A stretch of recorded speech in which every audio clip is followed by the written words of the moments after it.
Waaqayyo nama tiksu jechuun.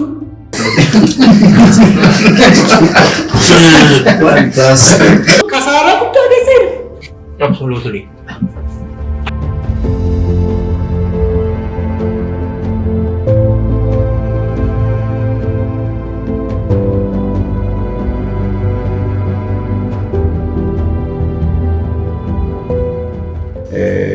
Mormiin jiraare.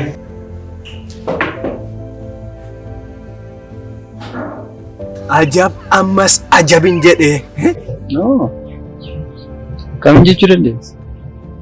Teessoon hin jaallattamu. Dhaabbatee yaaduu qabaa. Ibsu. Maal sitti cimeemoo si gargaaru irratti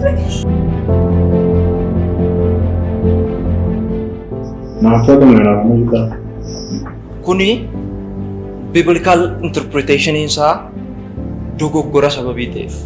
Fakkeenya isinii kaasuudhaaf Maqaan isaa eebbifamu. Haleluuyaa.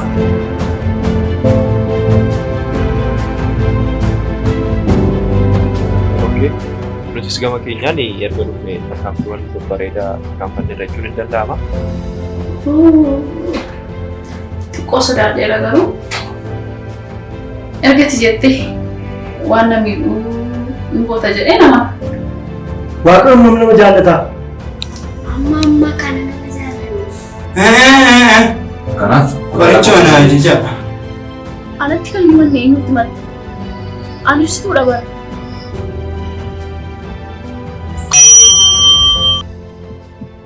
Amma ammaatti waan isin rakkisee jira jedhee yaada. Rakkoon Hojiitti qoosuun tarkaanfii tokko na duukaa faana kan isin guutachiisu miti. Sakaalamuudhaaf gara gufannaatti isin geessiman.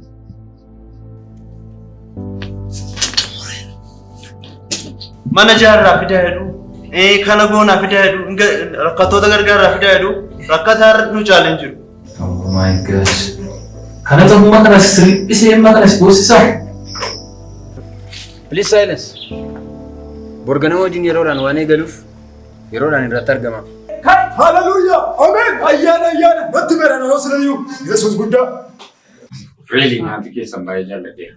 Hundumtus akkas jedhee yaada. Of course. qofaan duraan ta'e namni hundi deebi'ee faati. Tole? Tole maalum caakku.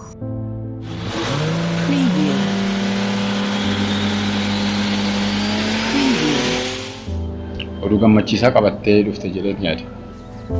Hojii manichaa xumurtee?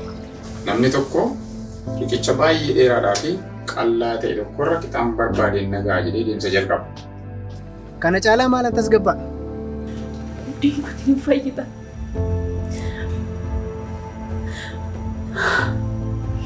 Akka dhawna qorqufatu hin beekani.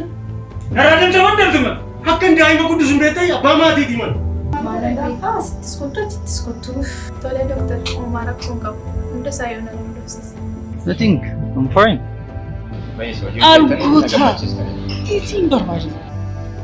Amma yeroo akkasii hin jiru. Naa hojjetee miti. Maashiniin karaa irra jira.